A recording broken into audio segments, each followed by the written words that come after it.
Good morning students.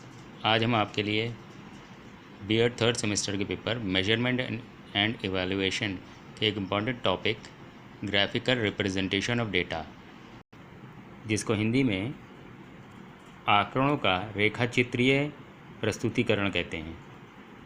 ये topic BEd के लिए तो है ही, साथ ये यूपी टेट, सी टेट तथा अन्य कॉम्पिटिटिव एग्जामिनेशन के लिए भी बहुत इम्पॉर्टेंट है। चलिए जानते हैं कि ग्राफिकल रिप्रेजेंटेशन ऑफ डेटा है क्या। The data obtained through research can be made easily to understand for general people. Meaning ये वो डेटा होता है जो रिसर्च के द्वारा हमें जो है प्राप्त होता है और जनरल पीपल का, आम लोगों के समझने के लिए ये आसान हो जाता है। The analysis and conclusion can be easy. Data is represented on a graph paper. ये जो डेटा जो होता है ये ग्राफ पेपर के ऊपर जो है इसको रिप्रेजेंट किया जाता है और उसकी एनालिसिस और कंक्लूजन यानी किसी निर्णय पे पहुंचना बहुत आसान हो जाता है। इसलिए हम लोग डेटा का ग्राफिकल रिप्रेजेंटेशन करते हैं, ठीक है, यानी आम लोग उस डेटा को आसानी समझ सकें, इसलिए हम लोग करते हैं। अगर हम लोग इसके टाइप्स देखें तो हमको समझ में आ जाएगा कि ये है क्या। टाइप्स ऑफ ग्राफ यानी रेखा चित्र के प्रकार। पहला जो होता है बार ग्राफ, यानी ये एक तरह का डायग्राम होता है जो हिंदी में इसको कहते हैं स्तंभ रेखा चित्र, जो स्तंभ की तरह का होता है। तो डेटा को अगर हम इस तरह से दिखाएंगे तो डेटा आसानी से समझ में आता है। फिर एक सर्कुलर पाई डायग्राम या ग्राफ होता है, histogram, frequency polygon, cumulative frequency curve यानी संचित आवृत्ति वक्र और ओजाइव संचित प्रतिशत वक्र। ये इसके 6 प्रकार होते हैं और हम लोग ये सारे प्रकार यानी जितने भी टाइप्स हैं इसको एक एक करके आज हम लोग पढ़ेंगे या आने वाले क्लासेस में हम लोग इसको कंप्लीट करेंगे। लेकिन उससे पहले हम लोग ये समझ लें कि प्रिंसिपल्स ऑफ ग्राफ यानी ग्राफ जो हम लोग बनाते हैं उसके कुछ सिद्धांत हैं, उसके कुछ प्रिंसिपल्स हैं, वो हैं क्या। यानी ग्राफ इज़ मेड या कंस्ट्रक्टेड इन द मिडल, यानी जो ग्राफ बनाएंगे हम लोग पेपर के बीच में बनाते हैं। कोई भी ग्राफ होगा, इसमें से 6 में से कोई भी बनाएंगे तो उसको बीच में बनाएंगे ग्राफ पेपर के। दूसरा point constructed according to scale, यानी एक उसकी माप होगी, एक स्केल होगी, उसी के अकॉर्डिंग बनाया जाएगा।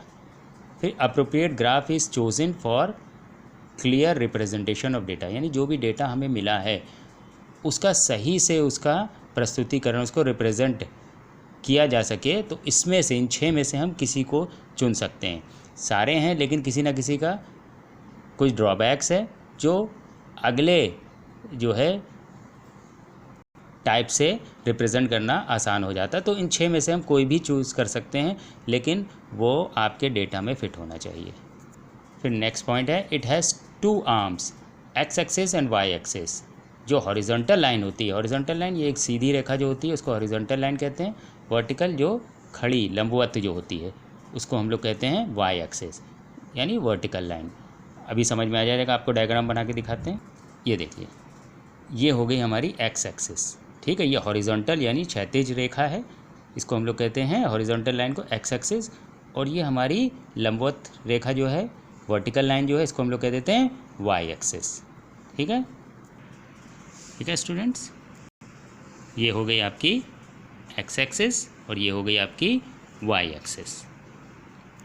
यानी जो ये दोनों का जो मीटिंग पॉइंट है यानी एक्स एक्सिस और वाई एक्सिस का ये मिडिल में जो मीटिंग पॉइंट है जहाँ पे ये दोनों रेखाएं मिलती हैं उसको हम लोग कह देते हैं, यानी ये जो 2 आर्म आपस में मिलते हैं तो जो मिडिल का पॉइंट होता है जहाँ पे ये मीट करते हैं, आपस में मिलते हैं, उसको हम लोग कह देते हैं पॉइंट ऑफ ओरिजिन।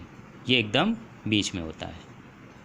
और एक बात का ध्यान रखें, हमेशा एक्स एक्सिस जो होगी ये हमेशा वाई एक्सिस से बड़ी होगी। एक्स एक्सिस वाई एक्सिस से बड़ी होती है। ये इंपॉर्टेंट पॉइंट है, एग्जाम में अक्सर पूछ लिया जाता है कि कौन सी आर्म बड़ी होती है, एक्स के वाई। तो एक्स एक्सिस बड़ी होती है। और दोनों का रेशियो कितना होता है, दोनों का रेशियो होता है, इस पॉइंट को देख लें, x axis is longer than y axis, ratio is 4:3, यानी दोनों का रेशियो जो मेजरमेंट का रेशियो होगा 4:3, यानी एक्स एक्सिस जो 4 होगी, यानी अगर मान लीजिए 4 इंच है और वाई एक्सिस आपकी 3 इंच होती है।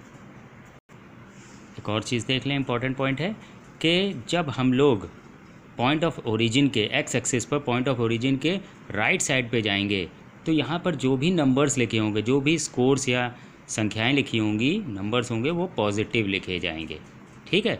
इसी तरह इसके अगर अपोजिट डायरेक्शन में लेफ्ट हैंड साइड में चले जाएं आपके पॉइंट ऑफ ओरिजिन से यानी ज़ीरो से, तो वो नेगेटिव हो जाती है वो नंबर्स एक्स एक्सिस पर। और उसी तरह से हम लोग अगर वाई एक्सिस पर अपवर्ड डायरेक्शन में यानी ऊपर की तरफ जाएंगे तो क्या होगा, वाई एक्सिस पर पॉजिटिव हो जाएगा नंबर्स जो होंगे हमारे, और जो हमारे वाई एक्सिस पे डाउनवर्ड जो नीचे की तरफ जो नंबर्स लिखे होंगे वो हो जाएंगे नेगेटिव। ठीक है, अपवर्ड पॉजिटिव, डाउनवर्ड नेगेटिव। इसी तरह से राइट हैंड साइड पर पॉजिटिव और लेफ्ट साइड पे नेगेटिव नंबर। तो आज हमने पहला पार्ट ख़त्म किया है। नेक्स्ट क्लास में हम लोग इसी के टाइप्स देखेंगे, ग्राफिकल रिप्रेजेंटेशन ऑफ डेटा के टाइप्स। जो पहला टाइप है वो है बार ग्राफ। तो अगले क्लास में हम लोग बार ग्राफ के बारे में पढ़ेंगे। आई होप आपको समझ में आया होगा। Thank you class.